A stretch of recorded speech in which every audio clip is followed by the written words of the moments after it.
இலங்கையில அண்மைய நாட்களாவே பேசு பொருளாகி இருந்த சம்பவம் தான் இந்த கண்டி தெல்தேனிய ஹாஸ்பிட்டலுக்கு பக்கத்துல ஒரு கார்ல சடலமா மீட்கப்பட்ட ஒரு பெண் வைத்தியரோட சம்பவம். கிட்டத்தட்ட ஒரு வாரத்துக்கும் மேலான காலப்பகுதிக்கு அப்புறமா நேற்றைய தினம், அதாவது இன்று அதிகாலை இந்த சந்தேக நபர் போலீசாரால கைது செய்யப்பட்டிருக்காரு. கைது செய்யப்பட்டது இந்த சம்பவத்தோட முக்கியமான சந்தேக நபர் மட்டும் கிடையாது. இவ்வளவு மோசடி சம்பவங்களுக்கும் துணையா இருந்த அவருடைய மனைவியும் சேர்ந்துதான் கைது செய்யப்பட்டிருக்காரு. இவங்க ரெண்டு பேரும் கைது செய்யப்படுற சந்தர்ப்பத்துல இந்த சந்தேக நபர் அவருடைய அடையாளத்தை மாத்திக்கிறதுக்காக மாஸ்க் போட்டிருந்ததாகவும், அவருடைய மனைவின்னு சொல்லப்படக்கூடிய அந்த நபர் முஸ்லிம் பெண்கள் அணியக்கூடிய ஆடை அணிந்திருந்ததாகவும் தான் தகவல்கள் வெளியாகி இருக்கு. எப்படி இந்த கைது நடவடிக்கை நடந்தது, இதோட முழுமையான பின்னணி என்ன அப்படிங்கறத இந்த வீடியோல பார்க்கலாம். எதிர்வரும் 4/7/2026 வேல்ஸ் நகரில் தேர் திருவிழா மிக கோலாகலமாக நடைபெற உள்ளது. அனைவரும் வந்து ஆஞ்சநேயரின் அருளை பெற்று செல்லுங்கள். இந்த சம்பவம் தொடர்பா விசாரணைகள் ஆரம்பிச்ச விசாரணை அதிகாரிகளுக்கு நாளுக்கு நாள் அதிர்ச்சியான தகவல்கள் தான் கிடைச்சிக்கிட்டே இருந்தது.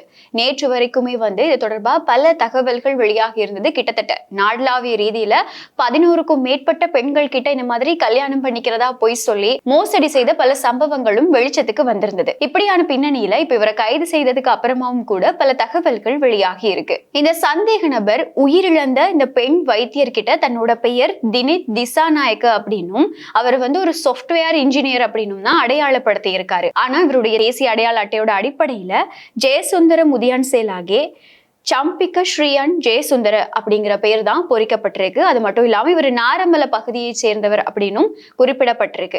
ஏற்கனவே நான் முதல்ல சொன்ன மாதிரி நாடளாவிய ரீதியில 11க்கும் மேற்பட்ட பெண்கள் கிட்ட பண மோசடி செஞ்சிருக்கதா தான் தகவல்கள் வெளியாகி இருக்கு. இது தொடர்பா அவருக்கு எதிராக நாடளாவிய ரீதியில பல நீதிமன்றங்கள்ல வழக்குகளும் நிலுவையில இருக்கு. இது தொடர்பா பல தகவல்களை நாங்க நேற்றைய தினம் ஒரு முழுமையான காணொளி மூலமா வழங்கி இருந்தோம்.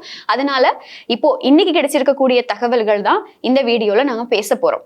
இந்த முக்கிய சந்தேக நபரோட பண மோசடி பின்னணி, இவர் பல பெண்கள் கிட்ட மோசடியான முறையில பணத்தை கொள்ளையடிச்சிருக்காரு அப்படிங்கிற இந்த விடயங்கள் எல்லாமே உயிரிழந்த இந்த பெண் வைத்தியருக்கு தெரிஞ்சிருக்கலாம் அப்படின்னும், அதனால அவங்க ரெண்டு பேருக்கு இடையில ஒரு வாக்குவாதம் ஏற்பட்டு இவங்களுக்கு உண்மை தெரிஞ்சதுனாலதான் அவங்கள கொலை செஞ்சிருக்கலாம்.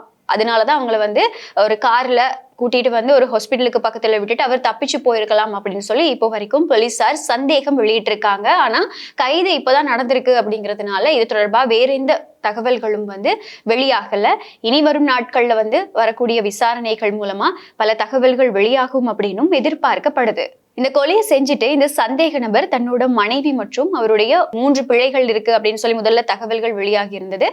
3 பிள்ளைகள்ல ஒரு குழந்தையோட கடந்த சில நாட்களாவே நீர்கொழும்பு மற்றும் சிலாபம் ஆகிய இந்த கடலோர பகுதிகளில் தலைமறைவாகி இருந்ததா தான் தகவல்கள் வெளியாகி இருக்கு. அங்க தலைமறைவாகி இருந்து படகு மூலமா கடல் மார்க்கமா வெளிநாட்டுக்கு தப்பிச்சு போறதுக்கு தான் இவங்க குடும்பமா திட்டமிட்டு இருக்காங்க.